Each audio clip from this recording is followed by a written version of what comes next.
I love the book. Thank you so much. Thank you. It's very, very good. And let me first give the title, Israel and Civilization, the Fate of the Jewish Nation and the Destiny of the West. This is a timely book because everything on our plate right now, I think, centers on just this thesis. And by the way, the book cover is absolutely perfect. I'm so glad it wasn't blue and white. It evokes the, I hate to say the word gravitas of the book, and that this is not just a defense of Israel. This is about civilization. And this is Christianity, America, Israel, Judaism, the West, even Europe. It's all there, really, but this is about America. So, Josh, I thought we would jump right in to the idea of the Judeo-Christian imperative or concept, because I think that is something that's being attacked now that I've never seen attacked before. I don't know. Maybe I'm not talking about 100 years ago. I'm just saying, just recently in the last year, probably since October 7th, I've seen things like Judeo-Christian has always been a psyop. That's the video I just watched the other day. No, actually, again, today, twice. And I just want you to give me your perspective on that. I know mine.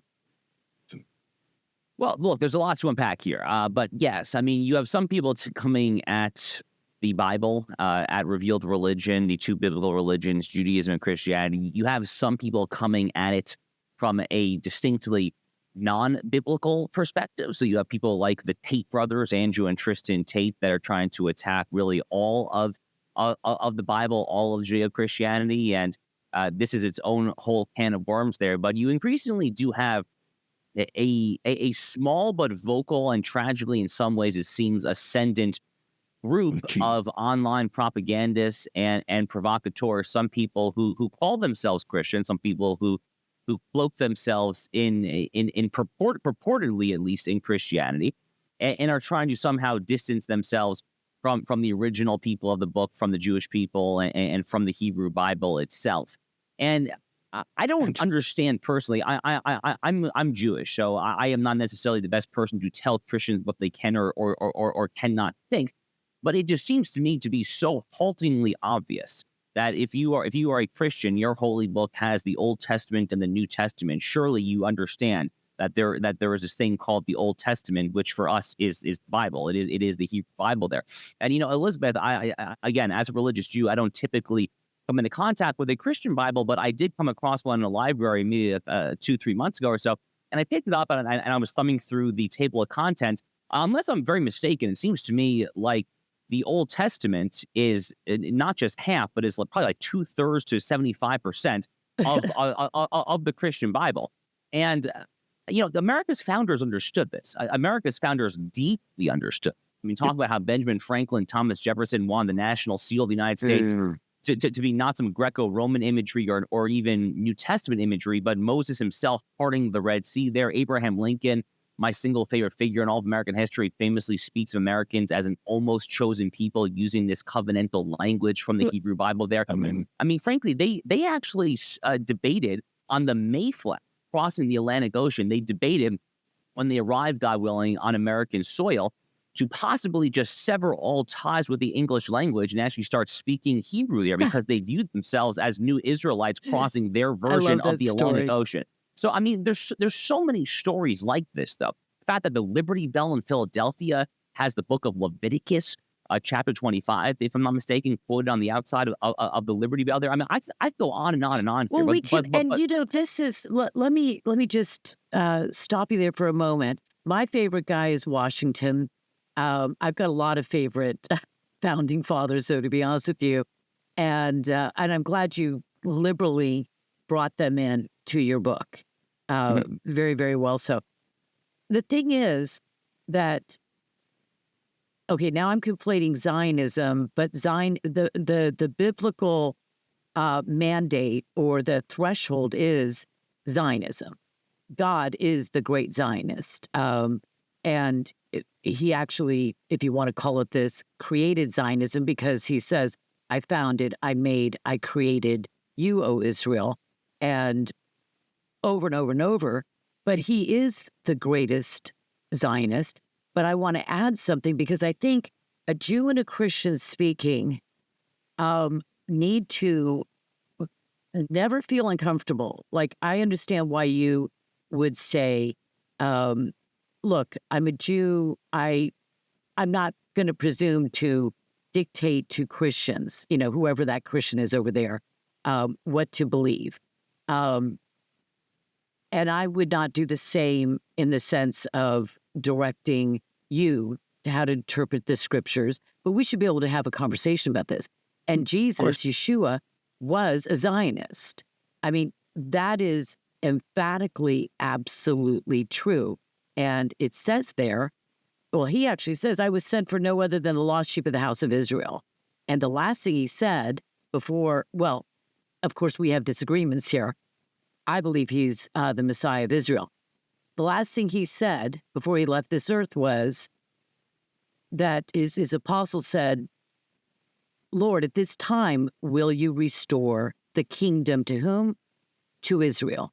And he said, it's not the time. You don't have the right to know that right now. It's not for you to know that. Implying, not just implying, affirming their question, just saying that's out of bounds for you. You don't have, that's not knowledge that you are going to, it's going to be shared with you.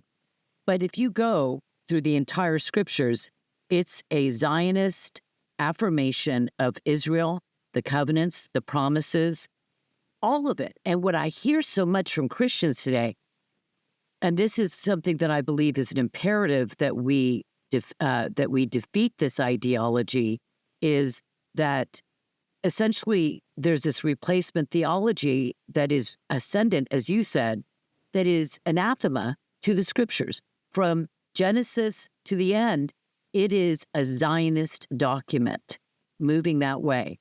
And I just wanted to jump in there and say that because, if a Jewish person or a replacement theology person is watching this, I want you to know you're wrong if you think that Christianity and the Gospels and the Apostles' writings are against Israel.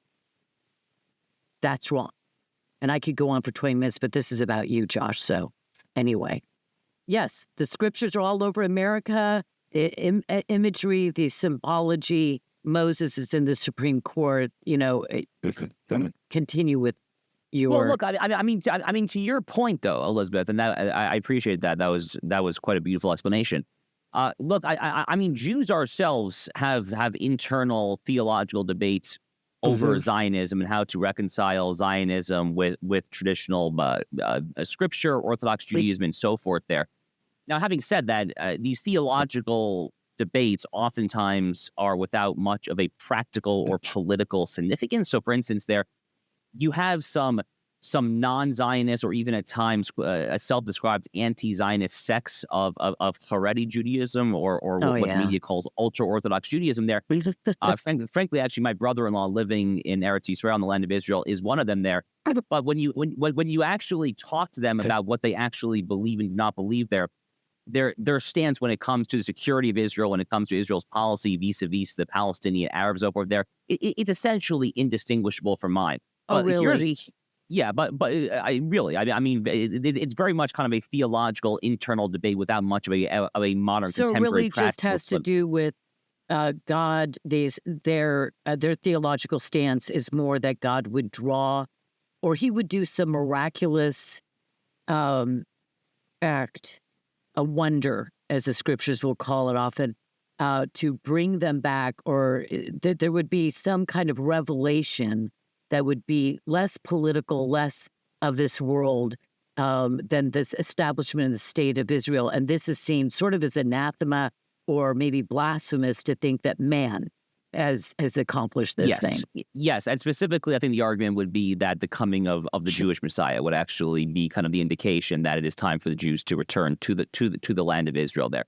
But yes, this is a whole debate within Judaism. There's a Jewish concept, not to get too in the weeds here, but there's a Jewish concept called Achalta de Geula, which essentially says that this is a halakhically or theologically significant point on the road to the coming of the Jewish Messiah. So you have religious Zionists who, like me, are religious. They keep kosher, Shabbat, and so forth, who think that the founding of the state of Israel is an achalta degula, is actually a theologically significant turning point in the heralding of the return of the Jews to their land, the coming of the Messiah, all the things that the book of Deuteronomy in its lattermost, call it 10 chapters or so, very much prophesied. And then you have other people that say, no, we actually need to wait for the coming of the Messiah before this happens there. But the point is that for political purposes there, especially when it comes to foreign policy, when it comes to the Palestinian Arabs, the Iranians, or what there, this really ends up being somewhat of a distinction without a difference. But me personally, I tend to agree with you, actually. I oftentimes joke that God, or as we would say, Hashem, I oftentimes say that Hashem himself actually is the first Zionist, really. And I'm being partially tongue-in-cheek there.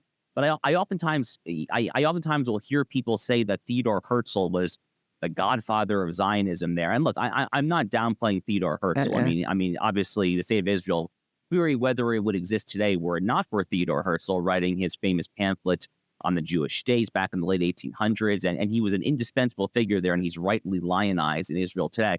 But I mean, even in more recent history, in post-biblical times, many of the founding fathers, John Adams, John Quincy Adams, father and son combo among them, they spoke movingly about, you might call it a proto-Zionism, about how the Jews deserve their ancestral biblical homeland. So this goes back a lot further than Theodor Herzl. John Adams, what he wrote was so moving. When I read that quote, and I've known about it obviously for a long time, it's too bad that American children have had their education stolen from them, our heritage.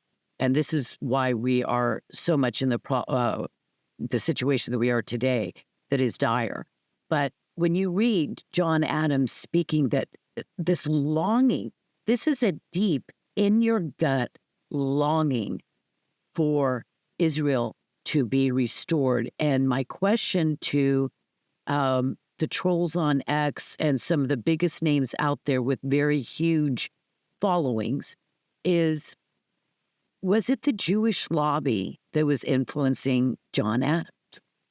Because that's basically what the answer to everything in America is today, is one, the Jews. I can't even believe I always answer like this in typing to people, but to actually say the words, the Jews control Congress, or America is the lackey or the serf or whatever of the Jewish state. It's so absurd. It's like a cartoon on Sunday morning, whatever.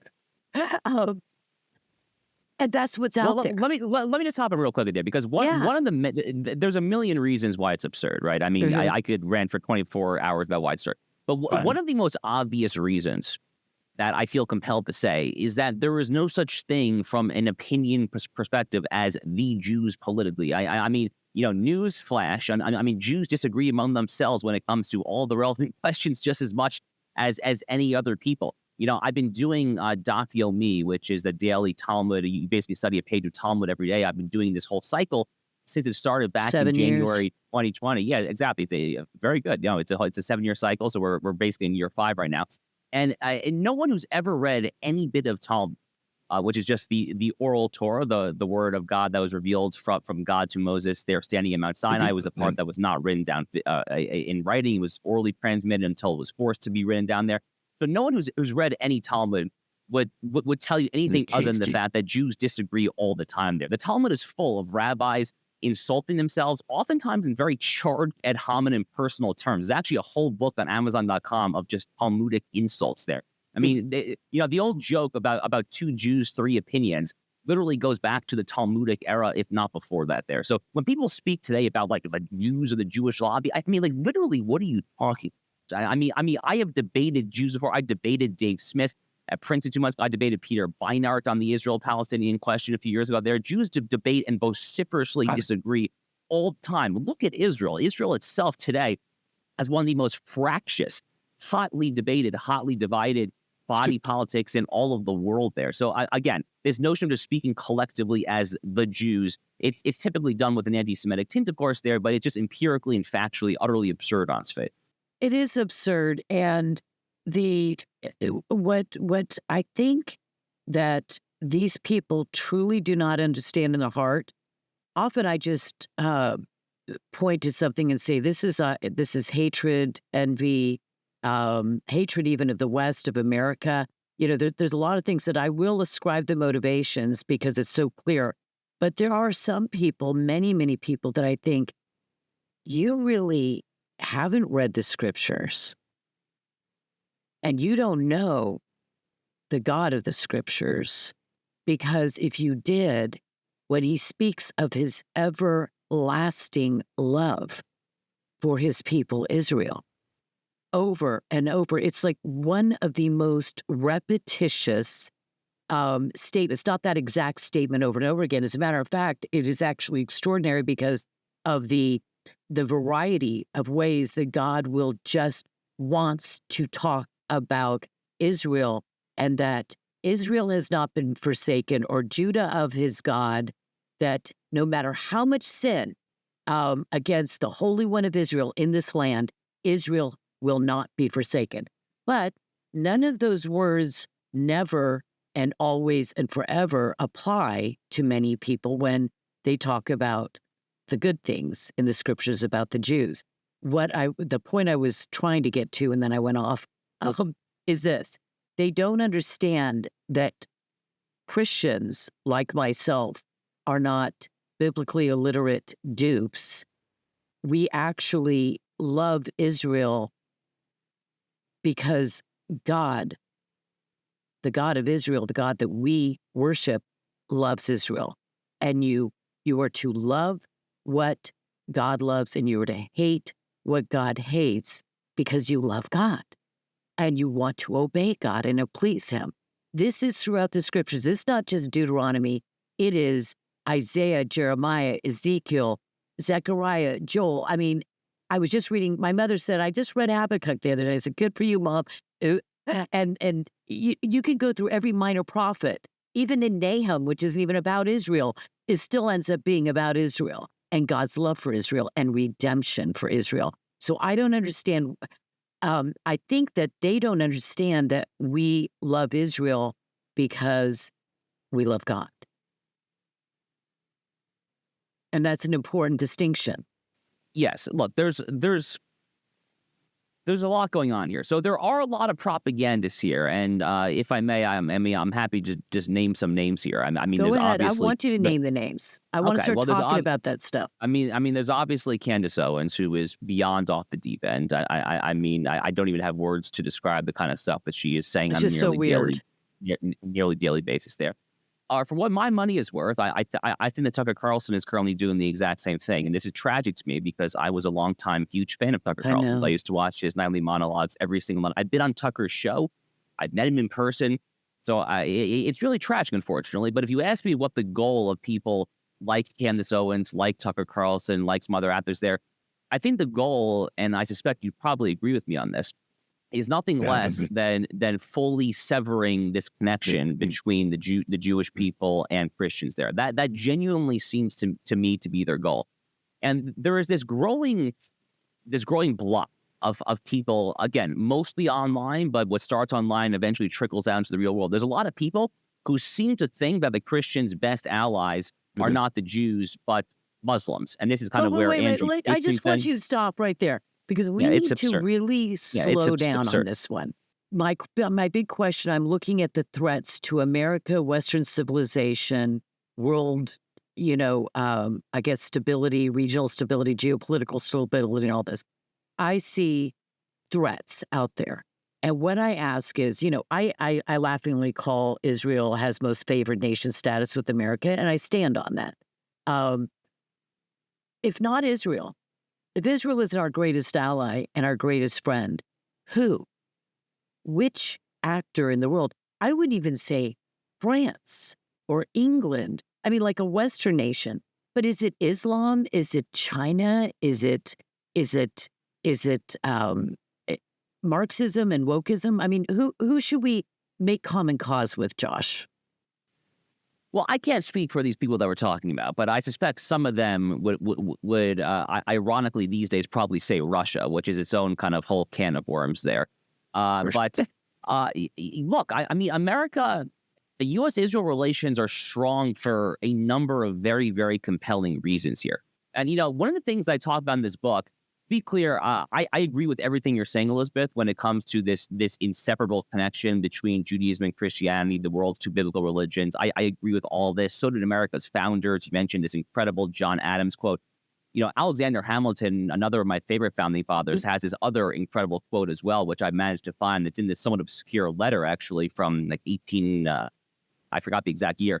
But in any event, Hamilton basically says that the reason that he knows God exists and is real is because the Jewish people are still alive today. So, I mean, there's all said that? Yes. That's a Hamilton quote. Yeah, it's in the book, actually. It's in chapter I missed 4, that. I believe. So there's all these incredible sentiments there. So I totally agree with all this. But another thing that I think is really important here, I have a whole chapter as well, chapter 7 of the book, which is dedicated to explaining U.S.-Israel relations on explicitly an America First, MAGA, foreign policy realist paradigm here. Because you have a lot of people, Elizabeth, that are saying here, oh, U.S.-Israel relations, this is an old vestige of the Bush administration. It's the neoconservatives there. And I have a whole chapter debunking this there. I love that chapter. I love that chapter.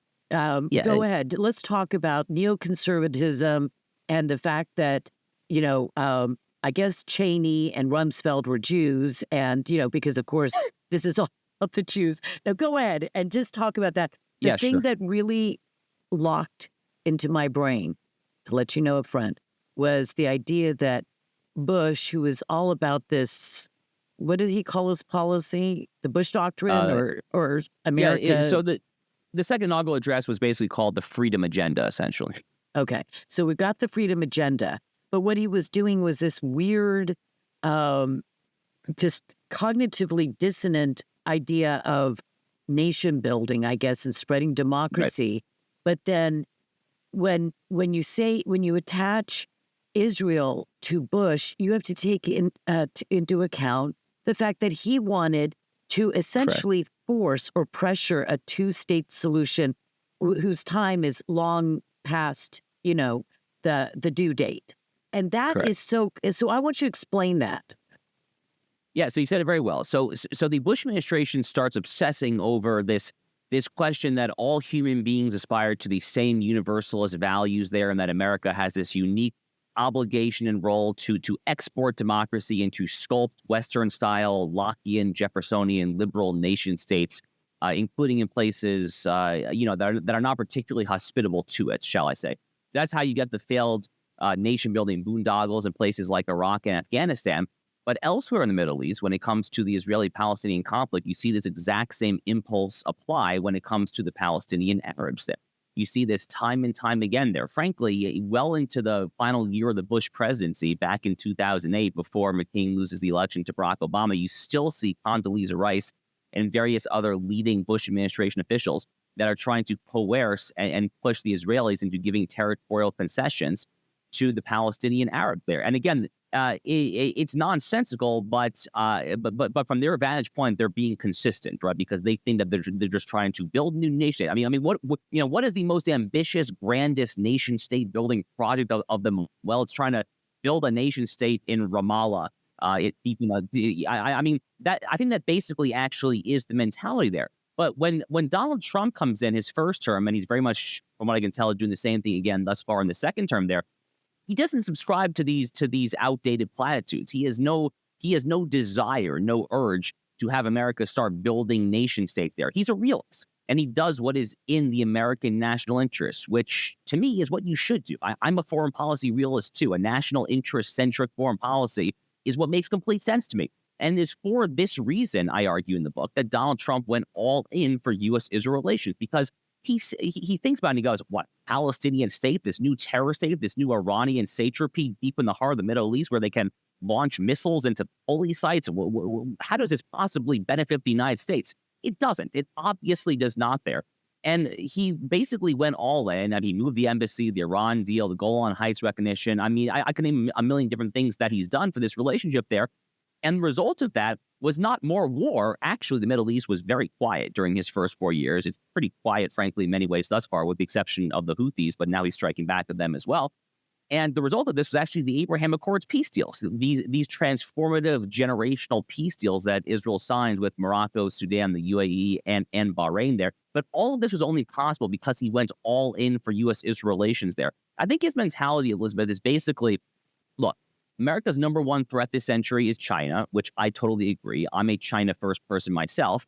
But America still has interests in the Middle East, in this jihad overrun part of the world where the holy sites are, very important international waterways like the Strait of Hormuz, the Red Sea. So the question is, how can the U.S.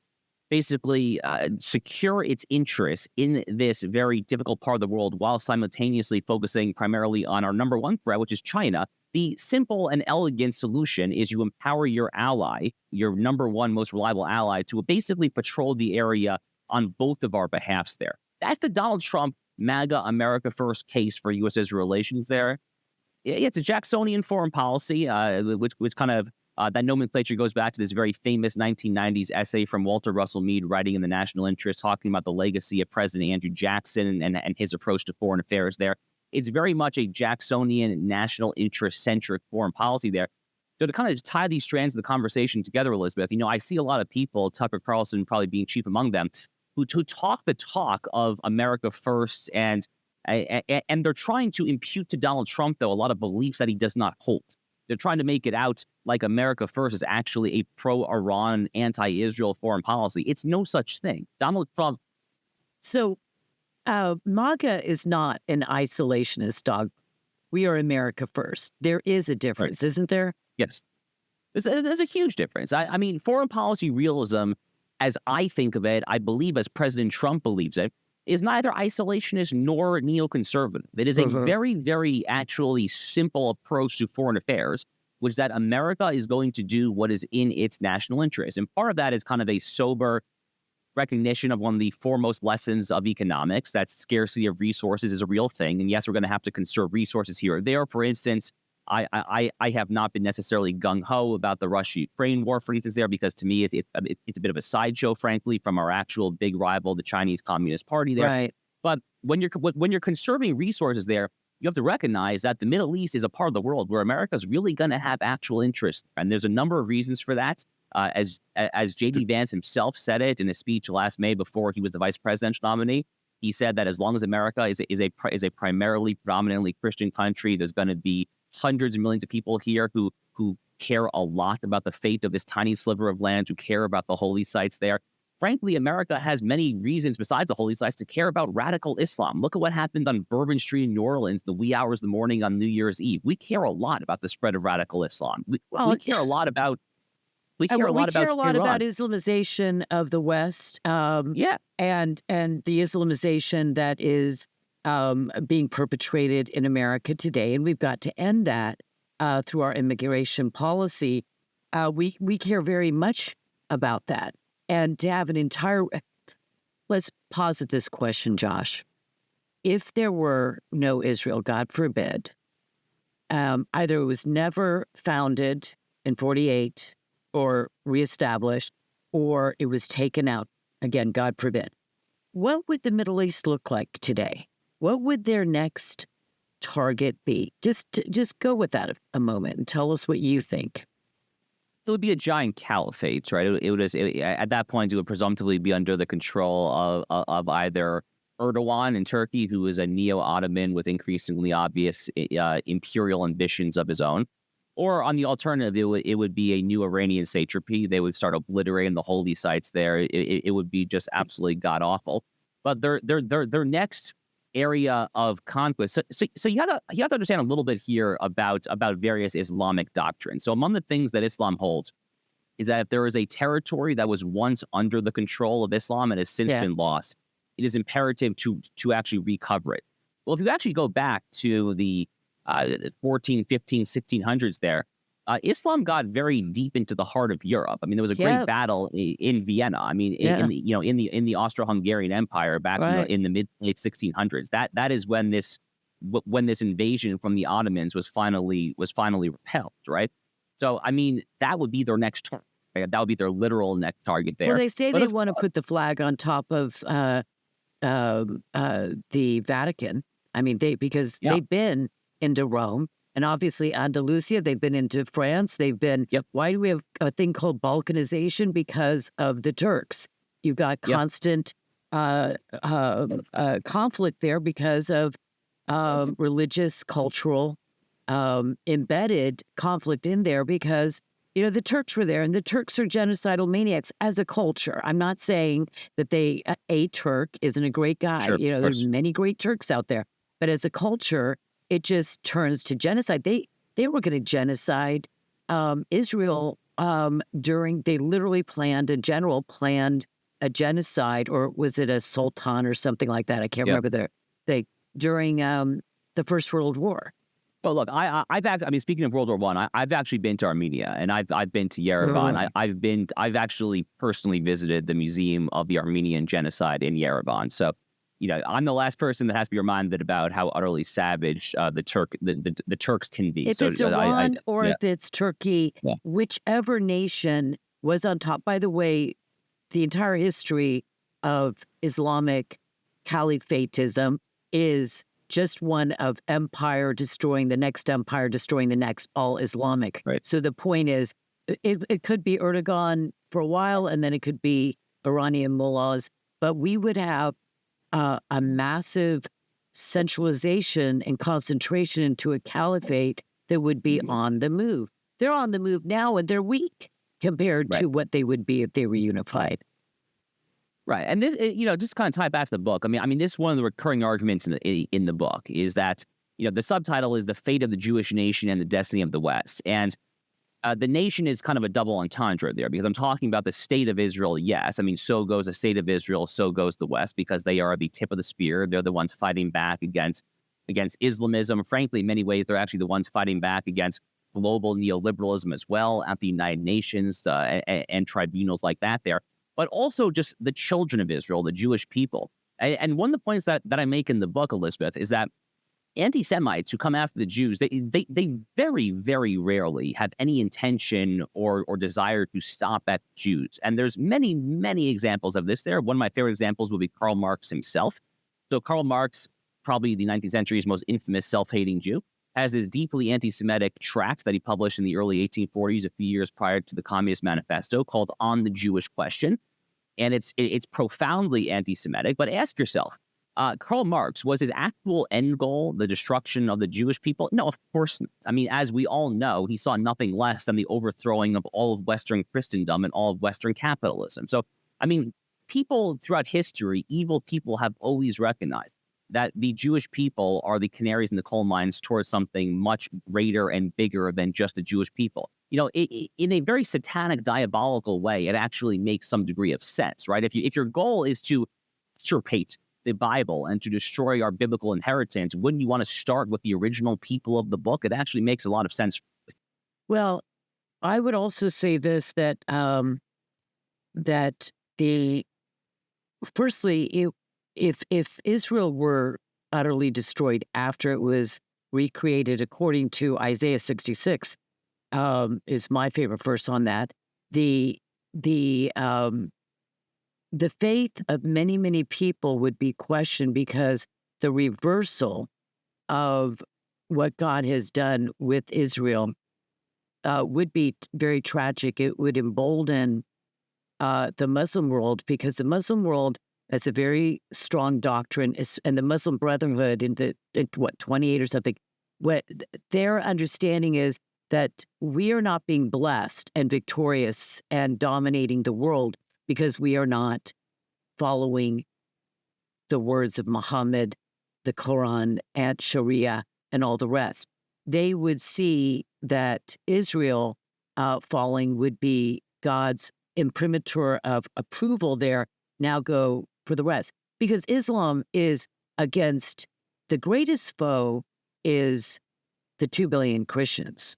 Well, you got your Hindus and all the rest, but I mean, they would want to take Christendom, what's left of it, down. And that's what they're currently doing anyway. So you're right. They're not going to stop at Israel, but that's where you're going to start. One, because you're weaker, not you, but I mean, Israel is smaller. Okay, it's just smaller, easier. and it's on their land. Like you said, that land they consider perpetually Islamic, which is absurd, or Muslim, because Muhammad's followers actually conquered 3/4 of Christendom. Why wasn't it Christendom's land forever, but it's now Islam's land forever? And that doesn't make any sense, but they would be emboldened. And also with Israel, it is the holy sites too. It's not just about, this is about where Joshua and David and Solomon and Jeremiah and Isaiah, Ezekiel, all of them were in this great land. Mary, Zacharias, Joseph, Jesus, in this land walking. This is a common history that I don't believe I own in this world, Israel. Like Israel's mine, right? Because I'm a Christian. But I do know this, that no one is going to destroy my Israel where my Lord and Moses, well, Moses didn't really actually walk there, but anyway, and destroy the holy sites there. No one is going to do that. And we have to defend that, because that's like that Islamic flag they always want to put in the ground to say, we own this, because they've got to own everything. And that's the way you destroy a culture and you attempt to destroy a religion. I mean, Egyptians were not Arabic speaking. They were not Muslims. They were Coptic speaking Christians. Yeah, look, I mean, everywhere you look, it seems like these days in North America, in the United States, in Canada, in Europe, there already Islam is making tremendous inroads. This is not exactly earth-shattering news. Anyone who's visited Europe in particular over the past 10, 15 years. I was actually it was just it was the weekend literally after October 7th. My wife and I had a wedding in northern Italy. It was actually an Israeli couple. It's a miracle that the wedding still went on.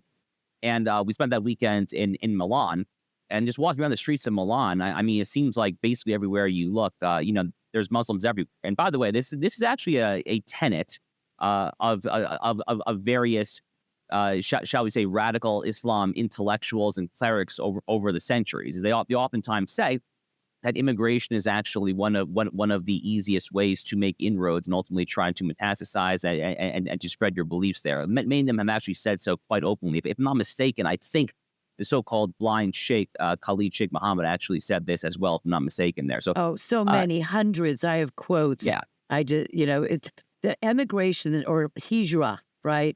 Emigration, yes. Or hijra is jihad. It's just demographic immigration jihad. And don't you think that what we mentioned this earlier, that what is the alternative? If Judeo-Christian, what is the most simple reason that there's a thing called Judeo-Christianity? It's because there's a scripture where 22% of it is what Christians call the New Testament, or the Gospels and Apostles. 78% of it is, and by the way, it's utterly cohesive and harmony, and the language. And I can't remember the exact numbers, but it said that you could almost essentially recreate the Gospels and the Apostles out of just quotes from the massive amount of quotes from the Torah and the prophets. And so if we don't share something, what other book, I think you said this in your book, that what other book is shared by Two-Face?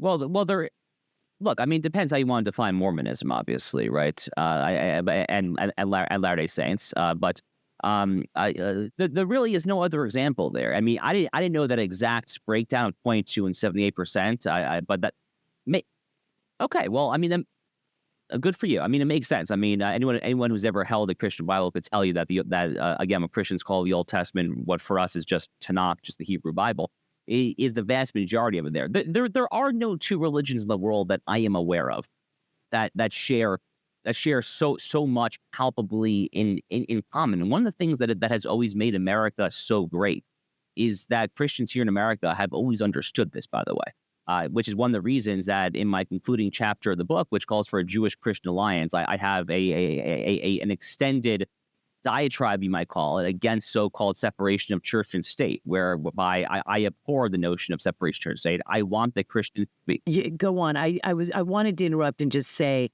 watch Josh's 2 speeches because it will alter your understanding of the separation of church and state. We all know there is no such thing, but the legal argument is brilliant, and I love it because talk about that alliance, and then I'm going to make one more comment, and then we'll go.